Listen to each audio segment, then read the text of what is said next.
আসসালামু আলাইকুম। প্রিয় আমার ইতালির ভুক্তভোগী ভাইয়েরা কেমন আছেন? আশা করি সকলে ভালো আছেন এবং সুস্থ আছেন। দেশ ও দেশের বাইরে যে যেখান থেকে আমার এই ভিডিওটি দেখতেছেন অবশ্যই আমার চ্যানেলটি সাবস্ক্রাইব করে দিবেন।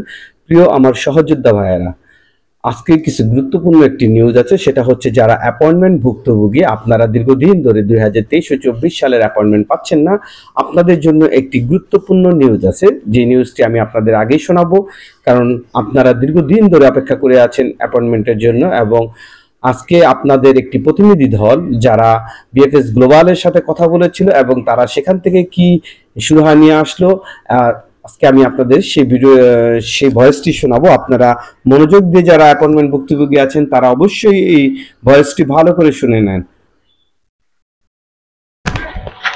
আসসালামু আলাইকুম। অ্যাপয়েন্টমেন্ট ভুক্তভোগীর পক্ষ হয়ে হচ্ছে আমরা কয়েকজন ভুক্তভোগী হচ্ছে আজকে বিএফএস গ্লোবালে গিয়েছিলাম। যাওয়ার পরে হচ্ছে এখানে তাদের সাথে কথা বলে আমরা কয়েকজন হচ্ছে সম্মত হলাম যে হচ্ছে আমরা এখান থেকে একটা ফিডব্যাক নিয়ে বেরোবো। হ্যাঁ, তারপরে যেটা হচ্ছে এখানে হচ্ছে আমাকে শুধু হচ্ছে ডাকলো, ডেকে তারপর হচ্ছে উপরের একজন হায়ার অথরিটি ম্যানেজমেন্ট ছিল এবং কান্ট্রি ম্যানেজারের সাথে কথা বলতে পারি নাই, উনি মিটিং এ ছিল। তো ওনার অ্যাবসেন্সে হচ্ছে আরেকজন আসছে, আরেকজন এসে উনি আমার সাথে কথা বললো এবং আমি হচ্ছে আমাদের সম্পূর্ণ বিস্তারিত তথ্য তুলে ধরলাম যে আমাদের অ্যাপয়েন্টমেন্টের ক্ষেত্রে যে হচ্ছে জটিলতা, সে জটিলতা কেন এবং হচ্ছে কিভাবে সেটা সমাধান হবে। তো তারা যেটা বললো যে হচ্ছে লাস্ট ফিনিশিং, যেটা আমি হচ্ছে একদম সার্বভৌমতা বলতেছি, যে বলছে যে সপ্তাহ 2 সপ্তাহ অপেক্ষা করেন, ভালো একটা ফল আসবে। তো আমি বললাম এইগুলো তো হচ্ছে আপনারা বলেই থাকেন, হ্যাঁ আপনারা মুখে বলেন একটা, কাজ করেন আর একটা, কিন্তু আমরা চাচ্ছি কান্ট্রি ম্যানেজারের সাথে কথা বলে আমরা অ্যাম্বাসেডরের স্যারের সাথে একটা শিডিউল নেব এবং হচ্ছে ওনাকে বলবো যে আমাদের আসলে হচ্ছে কি করতে হবে, আমাদের করণীয় কি। ঠিক আছে, অ্যাপয়েন্টমেন্ট ভুক্তভোগীরা শুধু। ঠিক আছে, তখন হচ্ছে তারা বললো যে হচ্ছে দেখেন এভাবে হুটহাট করে তো হচ্ছে শিডিউল দেওয়া সম্ভব না, আর এইভাবে হচ্ছে এখন কাজ যেহেতু হচ্ছে, রিটার্ন পাসপোর্ট যেহেতু হচ্ছে বেশি পরিমাণে হচ্ছে নিচ্ছে, হ্যাঁ তাহলে আপনারা সপ্তাহ 2 সপ্তাহ অপেক্ষা করেন।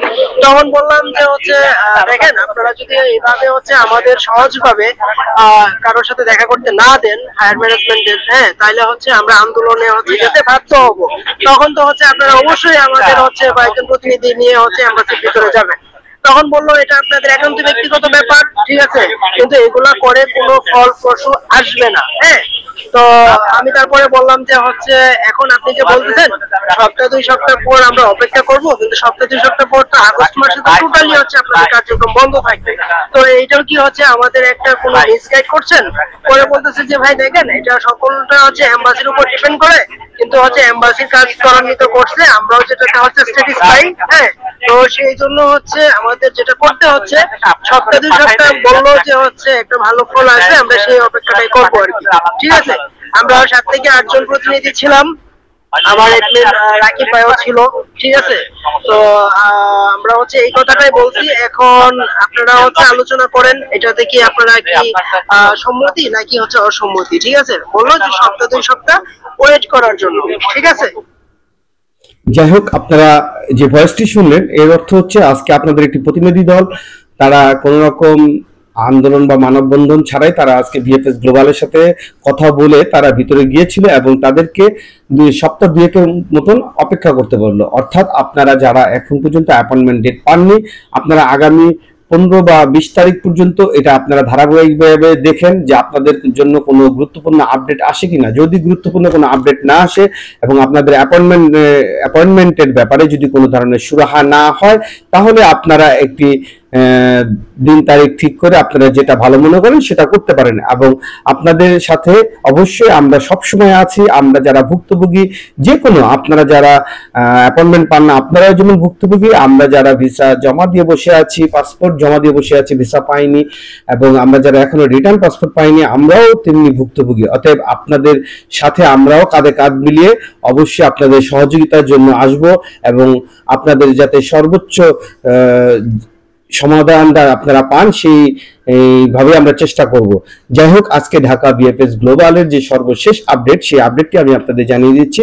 আজকে ঢাকা বিএফএস গ্লোবালের 2025 সালে যারা নতুন নোলাস্তাপে ওয়েব ফর্মের মাধ্যমে জমা দিতে মোটামুটি আজকে জমা দিতে এসেছে প্রায় 15 থেকে 30 প্লাস হবে আজকে জমা দিতে এসেছে। তবে আজকে লক্ষণীয় বিষয় হচ্ছে আজকে ঢাকা বিএফএস গ্লোবালে রিটার্ন পাসপোর্ট সম্ভবত গত বৃহস্পতিবার খুব তেমন কোনো রিটার্ন পাসপোর্টের মেসেজ খুব একটা আসেনি, অল্প কিছু রিটার্ন পাসপোর্টের মেসেজ এসেছে। মাত্র আজকে জমার পরিমাণ যদি বলতে হয় তাহলে 20 থেকে 25 জনের বেশি হবে না, এবং সেটা হয়তো পর্যায়ক্রমে আরো কিছু থাকতে পারে, তবে একেবারেই কম। এখন বোঝা যাচ্ছে যে এসএমএস কি বন্ধ হয়ে গেল কিনা সেটা এখন দেখার বিষয়। আজকে রবিবার, অনেক সময় রবিবার দিনও মেসেজ কম আসে, তারপরে আজকে রবিবার বোঝা যাবে যে কি পরিমাণ মেসেজ দেয় ঢাকা বিএফএস গ্লোবাল থেকে রিটার্ন পাসপোর্টের। যদি দেখা যায় যে ধারাবাহিকভাবে আবার 2-3 দিন মেসেজ আসছে না, তাহলে বুঝতে হবে যে আবারও তাদের কার্যক্রম স্থগিত হয়ে গেছে বা স্লো হয়ে গিয়েছে।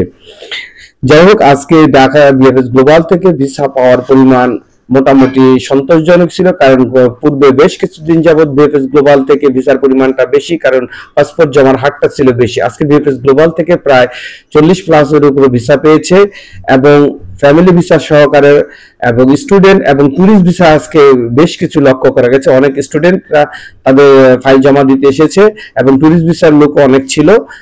সেই হিসেবে আজকে বলা যায় যে প্রায় আজকে 80 প্লাস ভিসা হয়েছে ঢাকা বিএফএস গ্লোবাল থেকে। আর ঢাকা বিএফএস গ্লোবালে আপনারা যারা ফ্যামিলি ভিসার জন্য অপেক্ষা করছেন, আপনাদের ফ্যামিলি ভিসা কিন্তু অলরেডি 2024 সালের অনেকেরই ভিসা হচ্ছে। আর রিসেন্টলি আপনারা অনেকে ট্র্যাকিং করে দেখতে পাচ্ছিলেন যে আপনাদের যে সমস্যাটা সেটা ওদের ওয়েবসাইটের কারণে হয়েছে, এবং আপনাদের যেটা বোঝানো হয়েছে সেটা হচ্ছে আপনাদের কাগজগুলো ওরা স্ক্যানিং করে এম্বাসি থেকে ডকুমেন্টস পাঠানো হয়েছে। অর্থাৎ আপনাদের কাগজগুলো পূর্বে যা ছিল এখন তাই আর কি, জাস্ট এটা একটা নতুন ধরনের ওরা ওয়েবসাইট আপগ্রেড করার কারণে এই লেখাটা দেখাচ্ছে। ইনশাআল্লাহ এটা ঠিক হয়ে যাবে এবং আপনাদের কাজ চলমান সেটা ওরা বুঝিয়ে দিয়েছে। এবং ফ্যামিলি ভিসাও কিন্তু প্রতিদিনের ন্যায় ভিসার পরিমাণও বেশ ভালো, এবং বেশিরভাগ ভিসাগুলো বর্তমানে 25 সালের না, বেশিরভাগ ভিসাগুলো হচ্ছে 24 সালের। যারা আপনারা জমা দিয়েছিলেন সেই ভিসাগুলো পাওয়ার পরিমাণটা বেশি, যেহেতু 25 সালে ভিসা পাওয়ার পরিমাণটা কিন্তু কমে গিয়েছে, 24 সালে ভিসা পাওয়ার পরিমাণটা বেড়ে গিয়েছে। কিন্তু ওয়ার্ক ভিসার ক্ষেত্রে 2025 সালে ভিসাগুলো হচ্ছে খুব দ্রুত, 1 সপ্তাহের ভিতরেও ভিসা পেয়ে যাচ্ছে, এরকম নিউজ আমার কাছে আছে। বিশেষ করে আমার এক রিলেটিভই ভিসা পেয়েছে মাত্র 3 দিনে, বৃহস্পতিবার জমা দিয়ে বুধবার দিন মেসেজ পেয়ে বৃহস্পতিবার দিন ভিসা কালেক্ট করেছে। যাই হোক, আপনারা যারা মনে করতেছেন যে যারা ওয়েব ফর্মের মাধ্যমে জমা দিচ্ছেন ভিসা পাইতে দেরি হয়, কিন্তু বিষয়টা এরকম না, অনেকে ভিসা খুব দ্রুত পেয়ে যাচ্ছে। আর ইদানিং যাবত মেসেজটা আপনারা লক্ষ্য করবেন, এবং যারা ভিসার মেসেজ পাবেন অবশ্যই আপনারা একটু কমেন্ট করে জানাবেন। এর কারণ হচ্ছে তাহলে আমরা বুঝতে পারবো যে ভিসার কি পরিমাণ বর্তমানে অ্যাপয়েন্টমেন্ট দিচ্ছে। যাই হোক, ভিডিওটি লং হয়ে যাচ্ছে। আপনারা যারা আমার এই ভিডিওটি দেখছেন অবশ্যই আমার ভিডিওটি শেয়ার করে দেবেন। আসসালামু আলাইকুম, সকলে ভালো থাকবেন এবং সুস্থ থাকবেন।